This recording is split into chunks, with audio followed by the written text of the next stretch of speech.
ગાંધીધામ રોટરીનગરમાં વૃદ્ધને જીવતો સળગાવ્યો, આરોપીને પોલીસે ઝડપ્યા।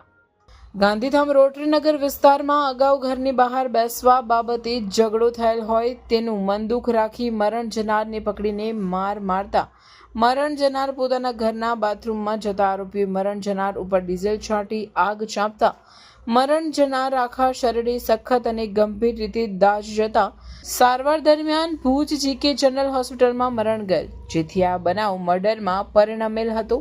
આ બાબતે મરણ જનારના ભાઈ હીરાભાઈ મહેશ્વરીની ફરિયાદના આધારે Gandhidham B division police station મર્ડરનો ગુનો નોંધાયેલ હોય, જે ચકચારી મર્ડરના ગંભીર ગુનાના કામે સંડોવાયેલ આરોપી પ્રેમીલાબેન નરેશભાઈ માતંગ, અંજુબેન ઉર્ફ અજીબેન હરેશભાઈ માતંગ, ચીમના રામ ગોમારામ મારવાડી પકડવાના બાકી હોય।